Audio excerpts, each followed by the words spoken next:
Olá, meu nome é Quitéria Feitosa, sou professora de História e hoje nós vamos ter uma aula com o tema A Primeira República. Para entender o que foi a Primeira República, vamos ver quais foram os fatores que antecederam. Dentre os fatores que antecederam a Primeira República, podemos listar que Dom Pedro II, o imperador, ele estava doente.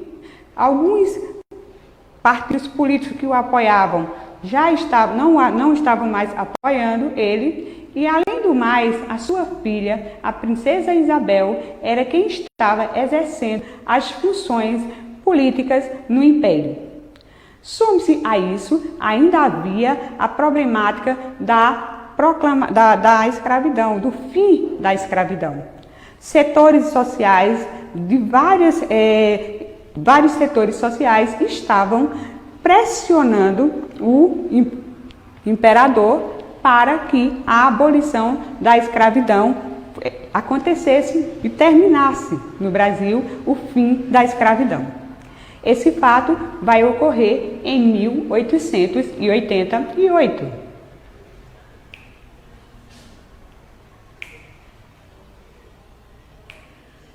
A Primeira República. A Primeira República vai ser proclamada em 1889. Isso vai ocorrer quando grupos políticos se unem com o exército e dão um golpe de Estado e tiram o imperador do poder. Essa Primeira República, ela vai ser dividida em duas fases. Primeiro, a primeira fase, que é a República da Espada, e depois República Oligárquica. A República da Espada começou com a proclamação e teve apenas dois presidentes, Deodoro da Fonseca e Floriano Peixoto, ambos militares, generais, tendo este período recebido este nome pela presença dos militares no governo. A República Oligárquica durou até 1930 e foi comandada pelas elites de São Paulo e Minas Gerais, no que ficou conhecido como a política do café com leite. Durante a República Oligárquica, três mecanismos de poder se consolidaram: o coronelismo, o voto de cabresto e a política dos governadores. O coronelismo foi um fenômeno da política brasileira ocorrido na Primeira República. Caracterizava-se por uma pessoa, o coronel, que detinha o poder econômico e exercia o poder local por meio da violência e troca de favores.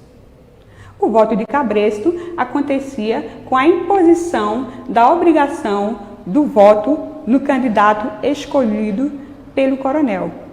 As pessoas que viviam sob sua influência eram coagidas a votar em seus candidatos.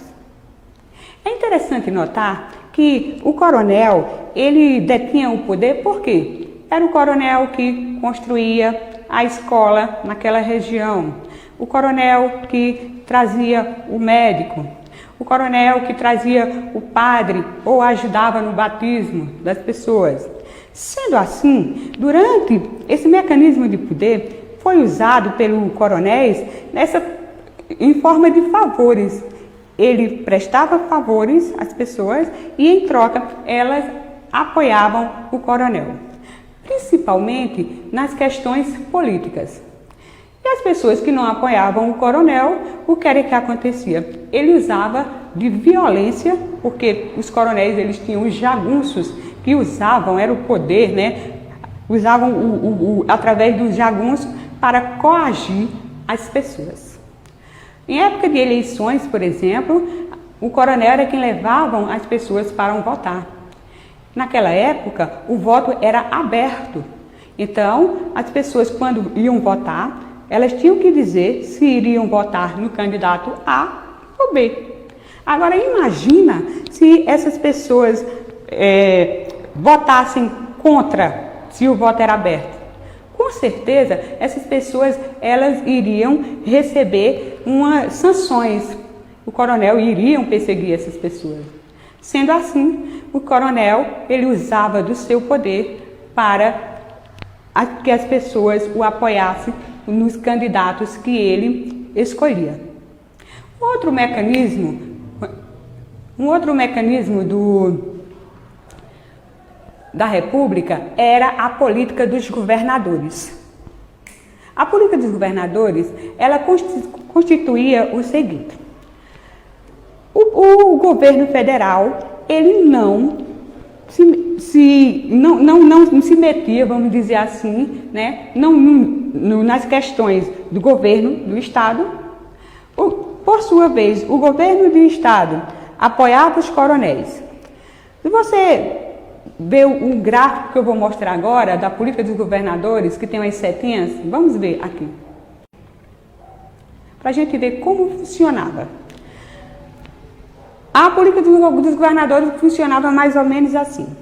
O presidente apoiava os grandes fazendeiros e os governadores, que apoiavam os prefeitos e que apoiavam os coronéis.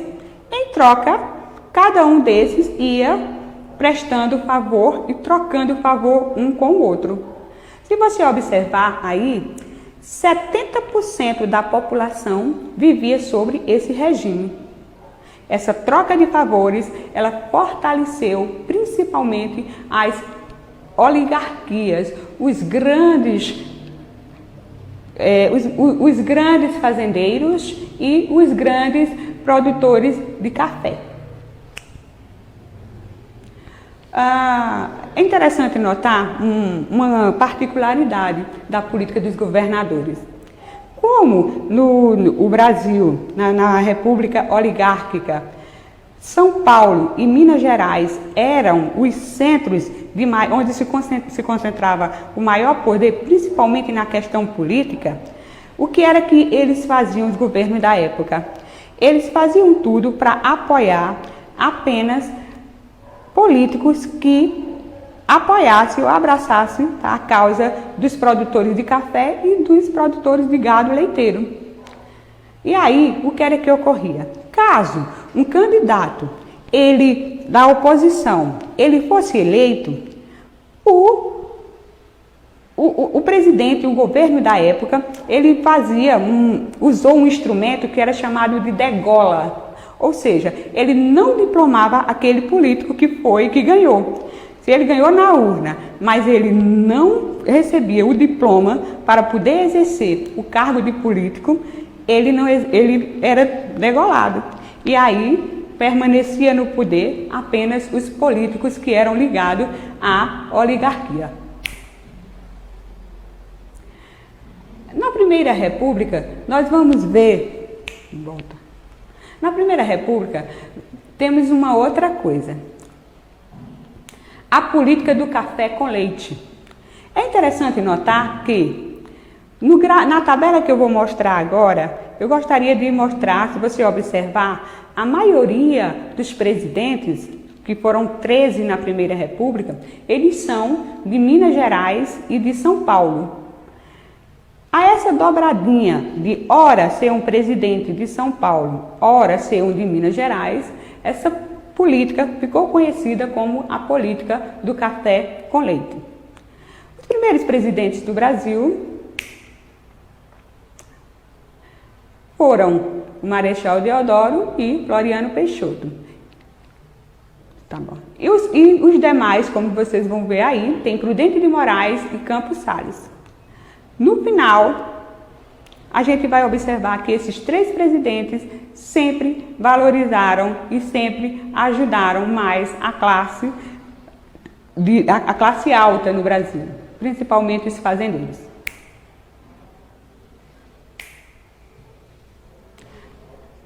Agora vamos falar um pouquinho da economia na República.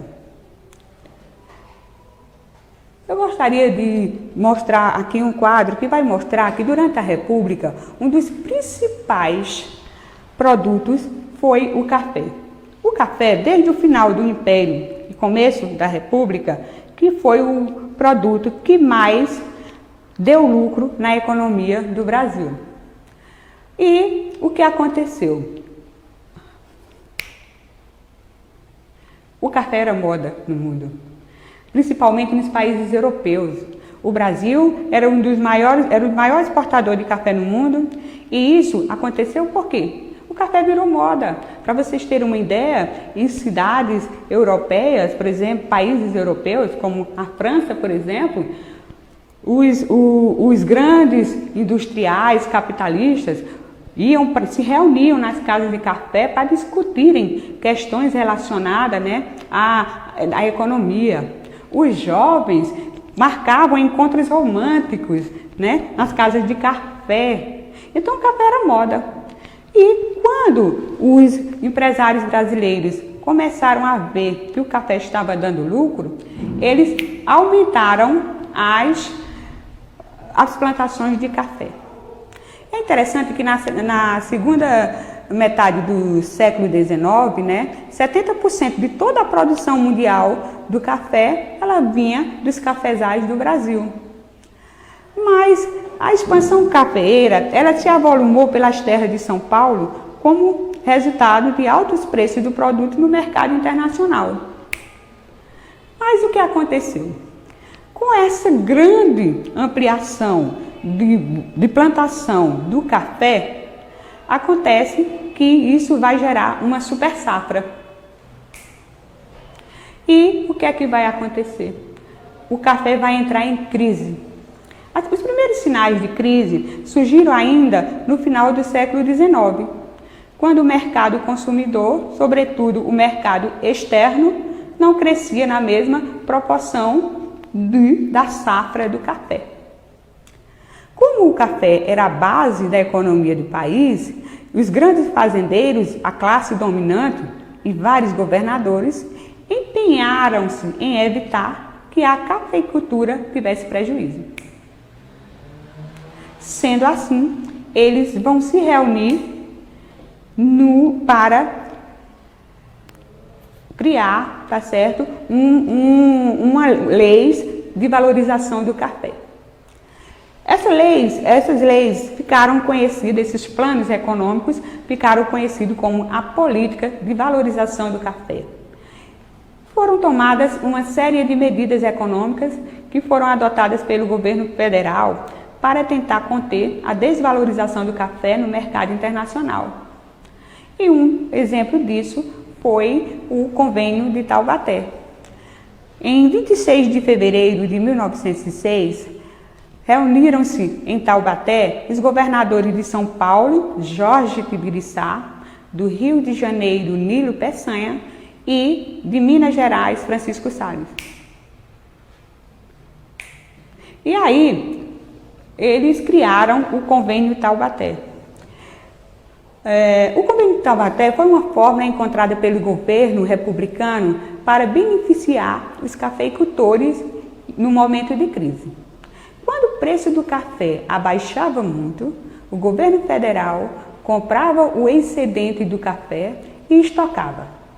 Esperava-se a alta do preço do café e então os estoques eram liberados. Esta política mantinha o preço do café, principal produto da exportação, sempre em alta e garantia o lucro dos fazendeiros do café. Mas essa política, a gente vai ver que no decorrer da história, ela não vai funcionar, principalmente a partir de 1914, quando se estoura no mundo a Primeira Guerra Mundial. Mas nem só de café viveu a economia brasileira. Em 1870, nós vamos ver um outro produto da economia brasileira, a borracha. Entre o final do século XIX e início do século XX, a borracha ganha relevância no mercado nacional.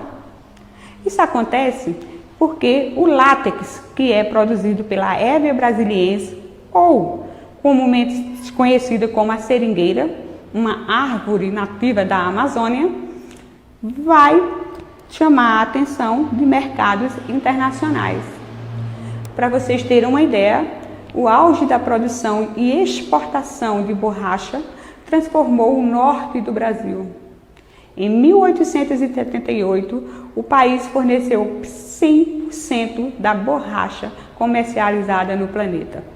Em 1890, mais de 90%. E em meados do século XIX, mais de 500 mil migrantes pobres abandonaram suas terras para tentar enriquecer com a borracha, mas pouquíssimos tiveram êxito. É interessante notar que a produção de borracha, na Amazonas, ela chamou a atenção para que milhares de pessoas se dirigissem para a região norte do Brasil. E a gente vai perceber que, por exemplo, houve uma urbanização na cidade de Manaus. A gente vai ver aqui uma foto onde vai mostrar, de um lado, a extração do látex, que vai produzir a borracha, e do outro lado, o Teatro de Manaus, que foi construído no tempo áureo da época da borracha. A Primeira República, ela realmente foi um momento que houve mudanças, mas ao mesmo tempo permanências. Vamos observar que as classes privilegiadas, principalmente os produtores de café e grandes fazendeiros, continuaram a serem privilegiados.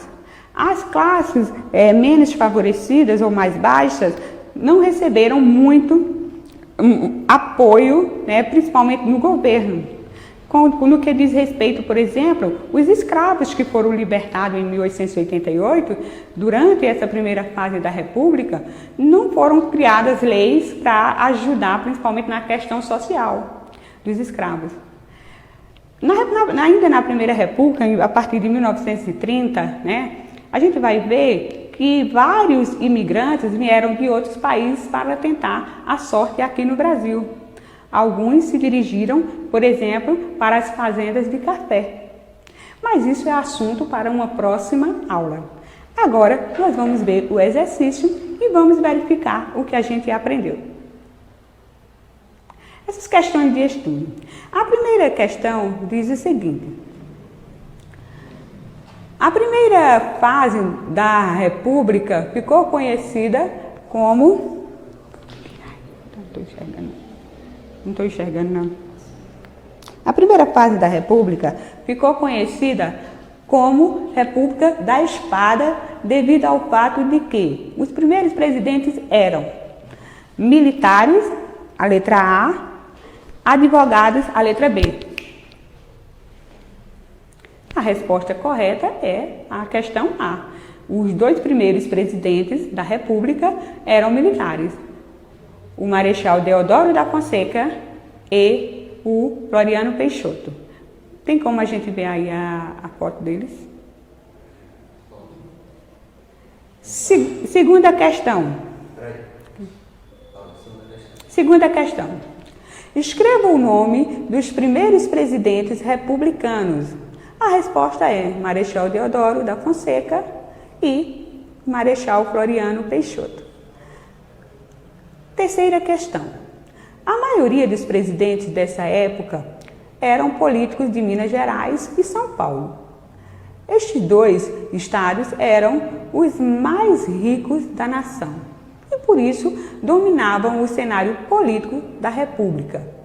Essa prática ficou conhecida como política dos governadores, B, política do café com leite e C, política da elite. A resposta certa é a questão política do café com leite, a questão B. A questão 4. Durante a República Velha, 1889 a 1930, percebemos o coronelismo como limitador da cidadania, pois o poder de mando do coronel influenciava as eleições. A partir do texto, assinale a questão que está incorreta. A. O coronelismo fez surgir o voto de cabresto e o curral eleitoral, expressões que refletem a postura dócil dos comandados que votam nos candidatos indicados pelo coronel em troca de favores ou simplesmente por imposição, uma vez que este é quem controla direta ou indiretamente a vida das pessoas em sua propriedade ou região? B. Em vigor na República Oligárquica, o voto secreto impedia o controle que os poderosos exerciam sobre os eleitores, que de alguma forma dependiam deles.